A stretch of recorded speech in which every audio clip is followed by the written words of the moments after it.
Good morning friends. आज है Sunday और संडे को मैंने हस्बैंड को लगा दिया है काम पर। तो कल के ब्लॉग में आपको दिखाया था मैंने, एक फ़ैन तो इन्होंने क्लीन कर दिया था और एक फ़ैन ये रह गया था और बाहर हॉल का रह गया था। तो आज मैंने संडे था तो मैं वो आज इसे क्लीन कर दूँ, थोड़ा सा लेट से चले जाना और पहले इसे क्लीन कर दो। तो जल्दी उठ गए थे तो लेट तो नहीं हुआ था। ये 6:45 बजे करीब इन्होंने क्लीन भी कर दिया था ये फ़ैन, और दोनों अंदर के और बाहर के तो बहुत गंदे हो रहे थे।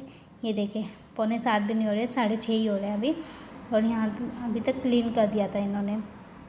तो जब बाहर हॉल का फ़ैन साफ किया ना तब करीब 6:45 बजे थे, इसलिए मुझे 6:45 बजे का टाइम याद है। और उसके बाद फिर मैं लगी थी गेहूँ धोने के लिए। तो मैं टॉर्च जला के ना इसमें देख रही थी टैंकी में कितना गेहूँ है और कितना सही है, क्योंकि इसमें ना घुन हो गया तो घुन ने ना सारा गेहूँ ख़राब कर दिया है। तो वही मैं चेक कर रही थी कि अंदर वाला सही है। वेलकम बैक टू माय समृद्ध फैमिली चैनल। फ्रेंड कैसे हैं आप सभी? आई होप आप सभी बहुत अच्छे होंगे, बहुत बढ़िया होंगे, बिल्कुल स्वस्थ होंगे। तो फ्रेंड्स आज है संडे, और संडे को आज सुबह मैं जल्दी उठी थी क्योंकि मुझे घर के बहुत सारे काम करने थे। तो मैं उठ गई थी 5:45 बजे।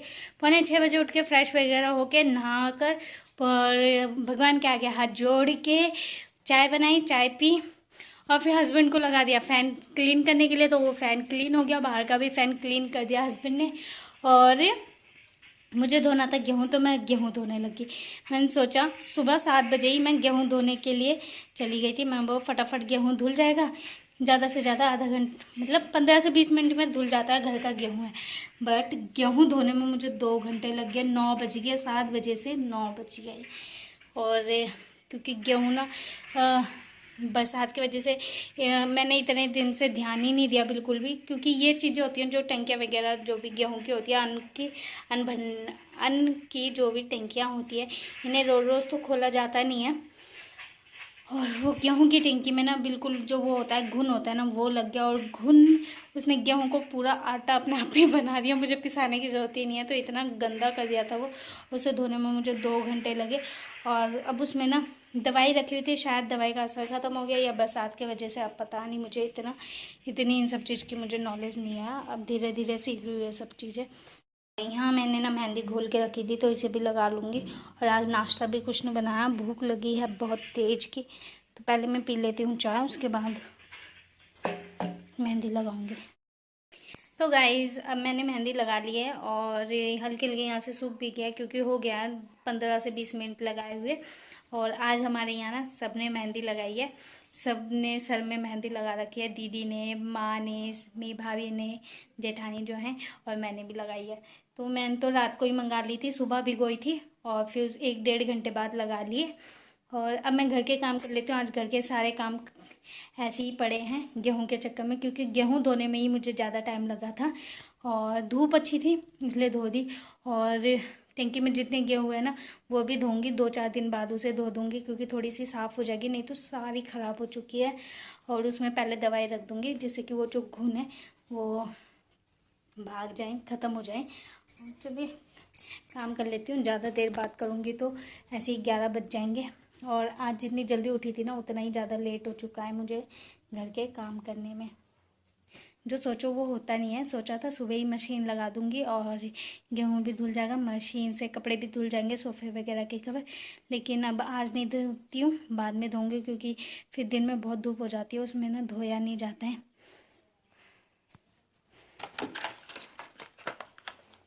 ये सब संभाल देती हूँ। और फ्रेंड्स गेहूँ धोने के चक्कर में नाश्ता कुछ नहीं बन पाया था, तो फिर उसके बाद मैंने ये बनाई है मैगी नहीं है सॉरी, इप्पी। और इप्पी का टेस्ट ज़्यादा बेस्ट है खाने में। मुझे और मेरे हस्बैंड को ना मैगी से ज़्यादा अच्छी इप्पी लगती है, क्योंकि इसमें वेजिटेबल्स भी होते हैं छोटे छोटे से ना, तो वो ज़्यादा टेस्टी लगते हैं। और मैगी इतनी अच्छी नहीं लगती है। तो ये नाश्ते में आज बन गया था और उसके बाद खाना चढ़ा दिया था। तो फ्रेंड्स अभी मैं सर धोकर आई हूँ और आज मैंने मेहंदी ना बहुत अच्छे से लगाई थी, या घोली बहुत अच्छे से थी कि बिल्कुल भी टपकी नहीं इधर उधर कहीं भी, और ज़्यादा सूखी भी नहीं थी कि बालों में ढंग से नहीं लगी, बालों में भी अच्छे से लग गई थी और टपकी भी नहीं। और बस अभी सर धो के आई हूँ। अब बज चुके हैं 1:30, अब खाना खा लेते हैं। समृद्ध ये बैठा हुआ है, समृद्ध यहाँ बैठा हुआ है। और फिर इसका देखती हूँ मैं डायरी में, क्योंकि इसके एग्ज़ाम स्टार्ट होने वाले हैं तो क्या क्या कराना है इसे, क्या क्या नहीं कराना है, चलो फटाफट से निकालते हैं खाना और खाते हैं। तो फ्रेंड्स, घर के सारे काम ख़त्म करने के बाद ना बालों को धो लिया था, सर धो लिया था और शैम्पू नहीं किया था, बस ऐसे ही पानी से धोया था। नेक्स्ट डे मतलब मैं शैम्पू करूँगी, तो पहले मसाज कर लूँगी तेल से, फिर उसके बाद दूसरे दिन शैम्पू से मैं वॉश करती हूँ, जिस दिन भी मेहंदी लगाती हूँ। और यहाँ भूख बहुत तेज़ लगी थी क्योंकि नाश्ता तो आज ज़्यादा बनाया नहीं था, कुछ हैवी नाश्ता, तो हल्का सा ही मैगी बनाई थी, तो इप्पी बनाई थी सॉरी, तो उससे इतना पेट नहीं भरता है। तो फिर फटाफट से मैंने खाना निकाल लिया। मैं वो चलो खाना खा लेते हैं। और खाना निकालते समय याद आया कि हस्बैंड को भी दे के आना है, तो खाना निकाल के पहले समृत को दे दिया था मैंने और अपना खाना ढक के रख दिया था। मैं वो पहले समृत के पापा को खाना देकर आ जाती हूँ, उसके बाद आकर खाऊंगी खाना। तो पहले यहाँ निकाल लिया था मैंने, उसके बाद ध्यान आया था तो फिर मैंने इसे ढक के भी रख दिया था। और यहाँ ले लूँगी अचार। तो आज मैंने दिन के लंच में बनाया है अरहर की दाल और चावल और अचार है। और शॉप पे से मैं मिर्च का अचार भी लेकर आ गई थी, तो वो खाने में बहुत ही टेस्टी लगता है। और यहाँ पे एक प्याज था, उसे भी कट करके रख लूँगी फटाफट से। तो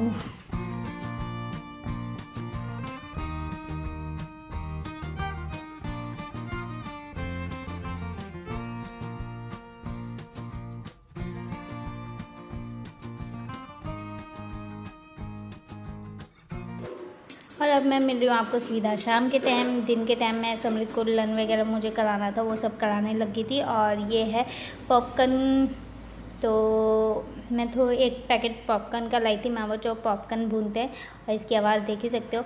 कुकर में नहीं किया मैं, वो कौन इतना बड़ा कुकर धोएगा और बर्तन वैसे भी मेरे से बहुत ज़्यादा हो जाते हैं। तो यहाँ ना 1 मिनट में 3 मिनट होता है ना, तो 3 मिनट से भी कम लगता है टाइम ये पॉपकॉर्न बनने में। तो ये बन जाते हैं और ये बन चुके हैं और खाने में भी ना बहुत टेस्टी लगते हैं ये। और ये एक्टिव पॉपकॉर्न का 10 रुपये का पाउच आता है और 3 फ्लेवर में आता है। ये मैजिक बटर होता है, सॉल्टेड होता है एक, तो बहुत टेस्टी लगता है और बहुत जल्दी बन के तैयार होते हैं। और फ्रेंड्स, आज मैं आपके साथ शेयर कर रही हूँ नेचर की गोल्ड ब्लीच कैसे लगाते हैं और मैं कैसे लगाती हूँ। मैंने भी यूट्यूब पे देख के ही सीखा था आज से 2-2.5 साल पहले। और तो मैं बहुत सिंपल तरीके से लगाती हूँ। सबसे पहले फेस को अच्छे से वॉश कर लेना है।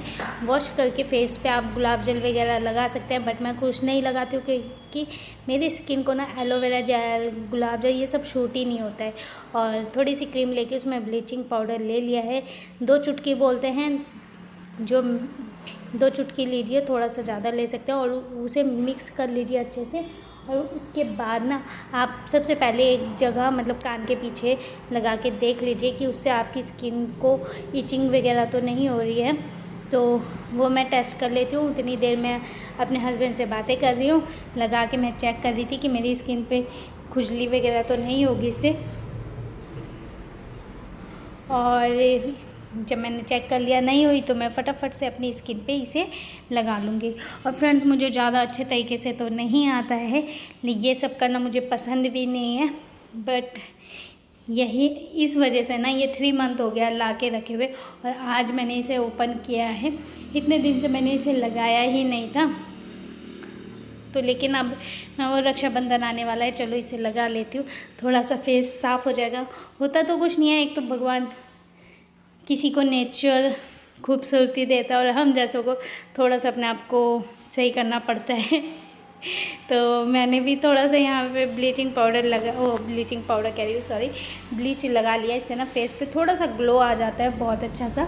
और कभी कभी यूज़ करती हूँ मैं इसे 1 साल में 2 बार, बस इससे ज़्यादा नहीं। तो यहाँ पे फटाफट से इसे मैं लगा लूँगी। और रात के बज चुके थे 11। शाम को मैंने सोचा था इसे लगाने के लिए, लेकिन हस्बैंड का फ़ोन आ गया था शॉप पे जाने के लिए, तो मैं शॉप पे चली गई थी। और यहाँ पे इसे मैं फटाफट से अपने लगा रही हूँ। और जब तक हस्बैंड खाना खा रहे हैं तो मैंने सोचा तब तक मैं लगा लेती हूँ। और जो बच जाती है वो गर्दन पे भी लगा लेना चाहिए, नहीं तो फेस तो आपका ग्लो मारेगा और गर्दन का कलर अलग हो जाएगा।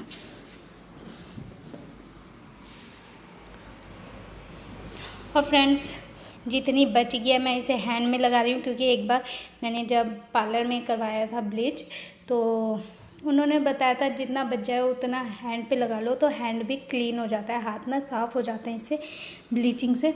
तो जितनी बच गई थी उतनी मैंने हाथ पे लगा ली है, तो थोड़े से मेरे हैंड भी क्लीन हो जाएंगे इससे।